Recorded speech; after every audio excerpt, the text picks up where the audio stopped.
సరే, అందుచేత ఆ స్వామి క్షీరసాగర మథన సమయంలో మందర పర్వతం పాలసముద్రంలో మునిగిపోకుండా కూర్మావతారం ఎత్తాడు. కూర్మావతారము తర్వాత వచ్చినటువంటి అవతారము మోహిని అవతారము. దేవతలకు దానవులకు అమృతాన్ని పంచిపెట్టేటప్పుడు మోహిని స్వరూపంతో, ఇవన్నీ మీరు ఎదరెదర వింటారు.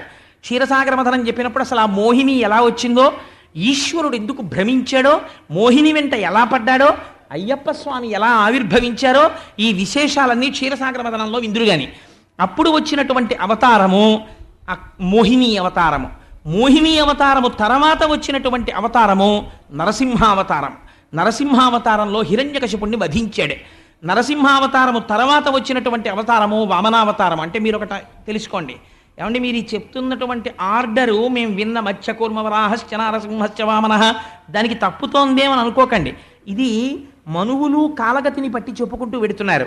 అందుచేత వామనావతారం వచ్చింది. ఆ రోజున స్వామి పొట్టివాడై బలిచక్రవర్తి దగ్గర అర్థించాడు. అందులో ఉన్నటువంటి రహస్యాల్ని, అందులో ఉన్న అందాల్ని విందురుగాని. వామనమూర్తి యొక్క కథ వింటే ఆ ఇళ్లల్లో జరిగినటువంటి శుభకార్యాలు వైదికంగా పరిపూర్తి చేయకపోయినా, తద్దినం సరిగ్గా పెట్టకపోయినా తద్దోషము నివారించి ఆ కార్యం పూర్ణమైపోయినట్టుగా అనుగ్రహించేస్తాడు. అంత గొప్ప కథ వామనమూర్తి కథ. విందురుగాని వామనమూర్తి కథ కూడాను. దీని వామనావతారము. వామనావతారము తర్వాత వచ్చినటువంటి అవతారము పరశురామావతారము.